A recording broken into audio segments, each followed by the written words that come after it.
સ્વામિનારાયણ। આ વિશ્વમાં 3 પ્રકારના વ્યક્તિઓ હોય છે, બુદ્ધ, પ્રબુદ્ધ અને અબુદ્ધ। કોઈ અનુભવી સંતનું કહેવું છે કે સમજ્યા વિનાનું જીવવું મર જીવા વર્ષ 1000, સમજી જીવો એકે બેડો પાર। સમજીને થોડું કરીએ તો પણ ઘણું મળે, અને સમજ્યા વિનાનું ઘણું કરીએ તો પણ સરવાળે શૂન્ય મળે, માટે સમજી વિચારીને કરવું। એક મિત્ર એના મિત્રને ઘરે બેસવા ગયો હતો। કપાળે પાટો બાંધેલો જોઈ અને પૂછ્યું, કપાળે શું વાગ્યું? કાંઈ નહીં યાર, કે તારી ભાભીએ પુષ્પ માર્યું હતું। એટલે કે પુષ્પ માર્યામાં માથું, એ તો કુંડા હોતો આવ્યો હતો। કુંડા હોતા પાટિયા આવે છતાંય તે જાગે નહીં, આને અબુદ્ધ કહેવાય। અનેક ઠોકરો વાગે છતાંય હૈયામાંથી અંતરમાંથી જાગે નહીં, આને અબુદ્ધ કહેવાય। જ્યારે પ્રબુદ્ધ છે એ એકવાર ઠોકર લાગે અને જાગી જાય। માટે આપણે પ્રથમ અબુદ્ધ મટી અને પ્રબુદ્ધ થઈએ। જો પ્રબુદ્ધ થઈશું તો જ બુદ્ધ થઈશું અને પરમાત્માને પામી જઈશું। આ સંસારમાં બહુ પ્રકારના વ્યક્તિઓ હોય છે કે જે રાત દિવસ હેરાન થતા હોય છે, અને ગમે એટલા ભગવાન કે મોટા સંતો કે તો પણ એને શબ્દની એને અસર પણ નથી થતી। જેને શબ્દની અસર જાય એની કસર જાય। પ્રબુદ્ધ વ્યક્તિ એ છે કે ઠોકર લાગે ને જાગી જાય। એક દિવસનો વાલિયો લૂંટારો લૂંટફાટ કરે, સીવડા ચીરે, માણસને ચીરે। મહર્ષિ નારદજીનો યોગ થતા એને પણ જાળવા સાથે બાંધ્યા। સાધુ સંતોને પણ લૂંટતા છોડે નહીં। એ કેટલો પ્રકારનો ક્રૂર લૂંટારો હશે, પણ નારદજીએ એટલું જ કીધું કે વાલિયા તું આ શા માટે કરે છે? અરે પરિવાર માટે। તું જેની માટે કરે છે તારા પાપમાં ભાગીદાર થશે? કેમ ન થાય? જેની માટે હું જીવું છું, જેની માટે કમાઉં છું, એ પાપના ભાગીદાર કેમ થાય? આ બોલમાં ઘરે જઈને પૂછી આય, પહેલાં હાઈકોર્ટનો હુકમ લઈએ પછી કામ થશે। ઘરે ગયા, બધાએ તરત જ કીધું જે કરે એ ભરે। એમે ક્યાં કહેવી છે કે તું આવી રીતે લોકોને મારીને અમારી માટે લાય? તારામાં તાકાત હોય તો વ્યવસ્થિત ન્યાય નીતિની પ્રામાણિકતાથી કમા અને અમને ખવડાય। એને એમ થયું કે હા હું જેની માટે જીવું છું એક પણ મારા પાપના ભાગીદાર નહીં।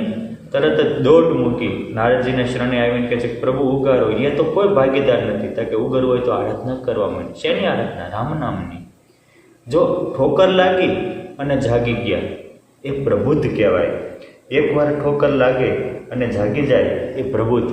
માટે સુજ્ઞ માણસોએ આ વિચારવું જોઈએ। ભરતરી પિંગલામાં મહાન હતા। 1600 નાણિયોને એક બાજુ મૂકી અને 92 લાખ માળવાના ધણી ભરતરી પિંગલાનું ભજન કરે। પણ કોઈ ઋષિમુનિએ અમર ફળ આપ્યું, એને પિંગલાને આપ્યું, પિંગલાએ યશોપાલને આપ્યું, યશોપાલે વેશ્યાને આપ્યું, વેશ્યાએ પાછું ભરતરીને આપ્યું।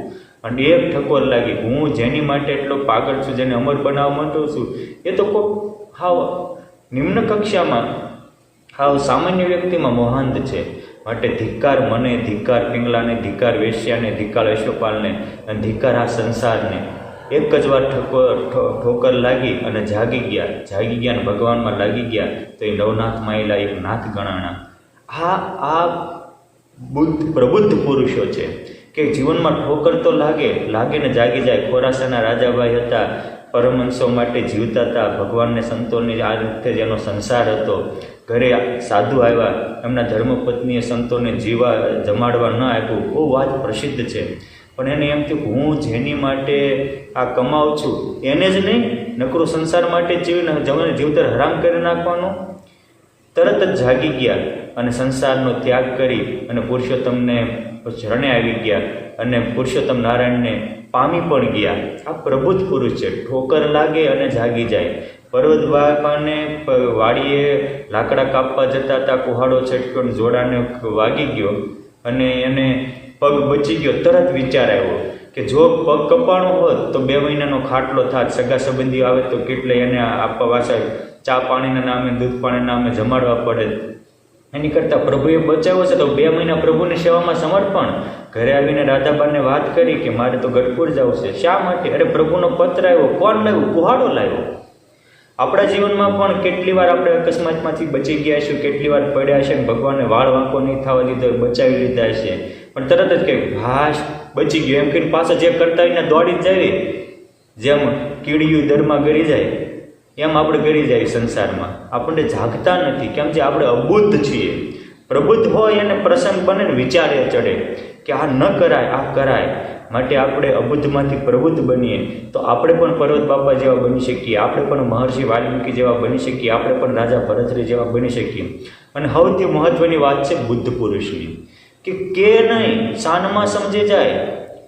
એક નગરથી બીજા નગરે સસૈન્ય જાતા બાદશાહને રસ્તામાં એક ઊંટિયું મરી ગયું. જોવા આવ્યા કે શું થયું? તો કે ઊંટ એ મર ગયા હે, इसलिए રસ્તા રૂક ગયા હે.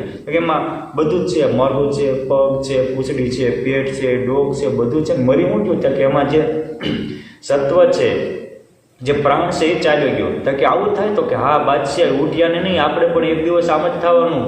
બધું હશે અને પ્રાણ નીકળી જશે અને પછી તો આપણે કર્મ કર્યા છે એ સાથે આવશે, બીજો કોઈ સાથે નહીં આવે. ત્યારે કે જો આમ જ મરી જવાનું હોય તો કોઈ સદહે અમરપદ મળી જાય એવું ખરું? કોઈ ટકોર નથી કરી, જોયું ને જાગી ગયા.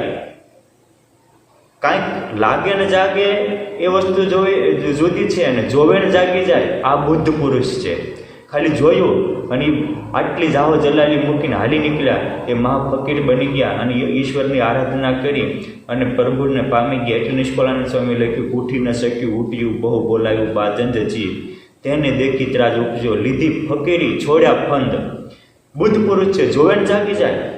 એક દિવસના સુયોધન રાજાના દીકરા સિદ્ધાર્થ દમ સાહેબીમાં ઉઠેલા, જેને જિંદગીમાં કોઈ દિવસ દુઃખની સાંઠ પણ જોયેલી નહીં, પરંતુ એ પ્રાંતના મહારાજા બન્યા. યશોધરા જેવી રૂપવાન સ્વર્ગની અપ્સરાને લજાવે એવી પત્ની, રાહુલ જેવો ગુણિયલ દીકરો.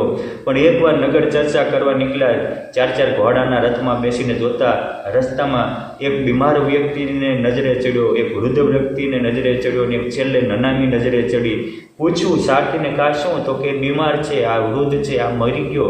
બધા કહે છે ને કે રામ બોલો ભાઈ રામ, આમ હાલો ભાઈ આમ, મુકાવી દો ટામ, ટાળી દો નામ. આપણું એક દિવસ આ થવાનું છે. કોઈનું નથી. જે ઈશ્વરને પામી જાય એ અમર પદને પામી જાય. માત્ર જોયું છે, કોઈ કીધું નથી.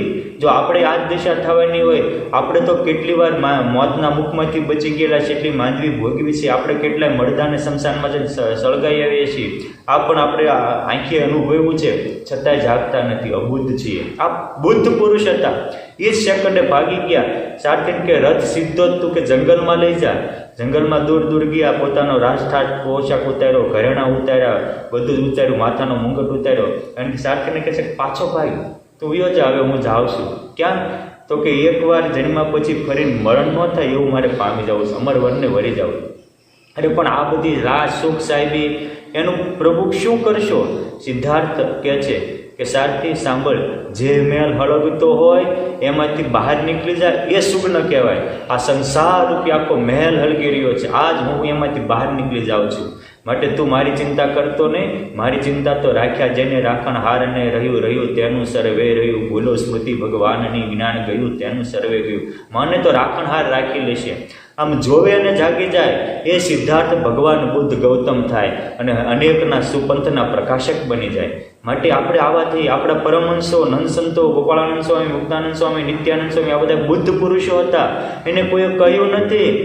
નિત્યાનંદ સ્વામી ભણી ગણીને હોશિયાર થયા. એ વખતે કાશીમાં 1 નંબરના વિદ્વાન થયા અને પછી વિચાર્યું કે આ વિદ્યાનું ફળ ભોગ કે ભગવાન. આપણને પણ ભણી ગણીને હોશિયાર થઈએ પછી જ્યારે જીવનનો નિર્ણય લેવાનો આવે ત્યારે આપણે અબુદ્ધ છીએ કે બુદ્ધ એની ખાતરી થાય. નિત્યાનંદ સ્વામી બુદ્ધ પુરુષ હતા કે આ ભણતરનું ફળ ભગવાનને ભેટી જવું એ છે. અને ત્યાંથી મહાવિદ્વાનની ડિગ્રી પ્રાપ્ત કર્યા પછી ભગવાનને શોધવા નીકળી પડ્યા. વાત બહુ લાંબી છે, પણ ઊંઝાના પાદરમાં પુરુષોત્તમને જોયા અને દાંત દેખીને પુરુષોત્તમમાં મોહ્યા અને એ દિનમણિ શર્મા નિત્યાનંદ સ્વામી થયા. આ બુદ્ધ પુરુષો છે. એવો જ ગોપાળાનંદ સ્વામી, એવા જ બ્રહ્માનંદ સ્વામી જોવે ને જાગી જાય અને પુરુષોત્તમમાં લાગી જાય. માટે આપણે અબુદ્ધ મટી પ્રબુદ્ધ બનીએ અને પ્રબુદ્ધ મટી બુદ્ધ બની પુરુષોત્તમને પામી જીવનને સાર્થક કરીએ. એ જ અભ્યર્થના સાથે સૌ વાલા મુક્તોને સેવક બ્રહ્મના જય સ્વામિનારાયણ.